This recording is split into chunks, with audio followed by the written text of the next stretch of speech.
আসসালামু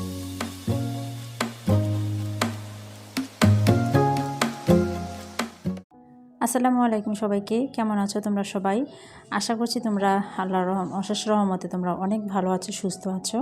আর তোমাদের জন্য রইল আমার অন্তর থেকে অনেক অনেক ভালোবাসা। আর মহান আল্লাহর কাছে এই প্রার্থনা করি, সবসময়ই প্রার্থনা করি তোমরা যে যেখানে থাকো ভালো থাকো, সুস্থ থাকো এবং নিরাপদে থাকো।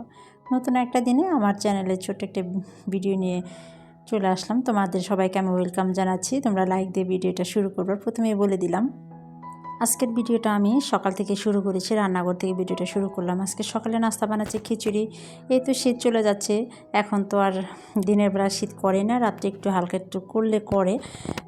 ভাবলাম যে শেষমেশ আর একটু খিচুড়ি খেয়ে নিই, কারণ আমাদের বাসায় কিন্তু কয়েকদিন পর পরে খিচুড়ি খাওয়া হয়, সেটা তো আমার বন্ধুরা সবাই জানে, আপু ভাইরা সবাই জানে।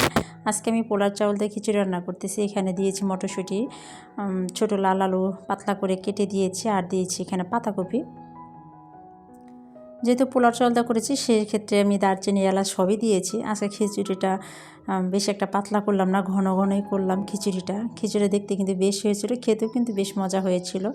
আর খিচুড়ি তো ভালোই লাগে, আমাদের কাছে ভালো লাগে বলে আমরা কয়েকদিন পর পরই খিচুড়ি রান্না করা হয়। যাই হোক, সকালে নাস্তাটা তো করে নিচ্ছি। আর এদিকে রোহানা বাবা বাজারে গিয়েছিল, বাজার থেকে মাছ নিয়ে আসছে। কয়েকদিন যাবৎ মাছ আনবে করে আনা হচ্ছে না, মন মতো মাছ পাচ্ছেও না। আজকেও গিয়েছিল, কিন্তু সেরকম মাছ ও যেটা চাচ্ছে নদীর মাছ সেটা পায় নাই, শুধু চাষের মাছ, সব পুকুরের মাছ। সেজন্য অল্প করে ছোট মাছ নিয়ে আসছে, এগুলা নদীর রুই মাছের বাচ্চাই নাকি ছিল। আর এই তো কয়টা 4টা ইলিশ মাছ নিয়ে আসছে, আর নিয়ে আসছে ছোটো মাছ তো আমাদের ঘরে সবসময় আনা হয়, সেটাও আমার বন্ধুরা ভাইরা পুরা সবাই জানে। আমাদের বাসায় ছোটো মাছটাও বেশি খাওয়া হয়। আজকে ছোটো মাছ অল্প করেই নিয়ে আসছে, আধা কেজির উপরে হবে, 1 কেজি মতো হবে আর কি, এইরকমই অল্পই ছিল মাছটা। আর এই তো মাছগুলা আমি এখন নাস্তা যেহেতু করে নিয়েছি আগেই, এখন আমি মাছগুলা কেটে নেব আর কি। আর এখানে মাছ কাটা আমার সমস্যায়, আমি ইলিশ মাছটা দেখা যায় যে একটু ভালো করে কাটতে পারি। ইলিশ মাছ কাটতে আমার ভীষণ মজা লাগে, এটা একদমই সহজ, এর চেয়ে সহজ মাছ কাটা মনে হয় আমার আর নাই। আর ইলিশ মাছটা কার কার কাটতে সহজ হয় কিংবা পছন্দ ইলিশ মাছ কাটাটা আমাকে অবশ্যই সবাই জানাবেন। আমি ইলিশ মাছটা খুব ভালো কাটতে পারি। আর অন্য মাছগুলো কাটতে পারি না, হয়তো সুন্দর হয় না, কিন্তু কেটে নেই। আর বেশিরভাগ বড় মাছ দেখা যায় কি বাজার থেকে কেটে নিয়ে আসে, আজকে যে কেন যে কেটে নিয়ে আসলো না সেটাও আমি বুঝতে পারতেছি না। যদিও মনে মনে রাগ হচ্ছে মাছগুলা দেখে, কাটতে হবে দেখে, তারপরেও তো কেটে নিতে হবে, কিছু করার নাই।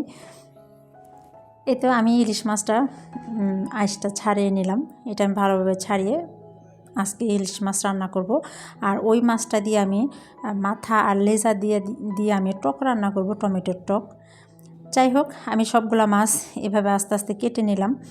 আজকে যদি আমার ভিডিওটা আপনাদের কাছে কোনো অংশ ভালো লেগে থাকে, ভিডিওটা দেখতে দেখতে যদি কোনো অংশ ভালো লেগে যেতেও পারে, সেই জন্য বলছি, যদি ভালো লেগে থাকে তাহলে আপনারা চাইলে আমার চ্যানেলটা আপনারা সাবস্ক্রাইব করে নিতে পারেন।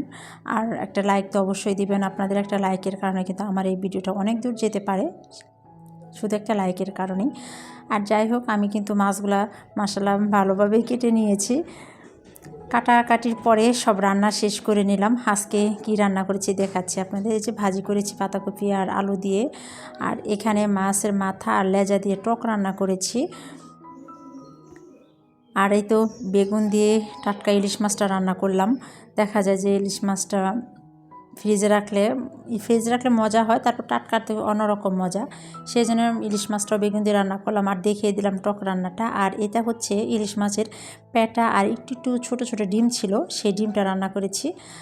আর এই তো ইলিশ মাছ। আজকে তেমন আর বেশি বাড়াবো না, এইখানে রাখবো। তোমরা সবাই ভালো থাকবে, সুস্থ থাকবে, নিরাপদে থাকবে, এই প্রত্যাশায়। আসসালামু আলাইকুম সবাইকে, আল্লাহ হাফেজ।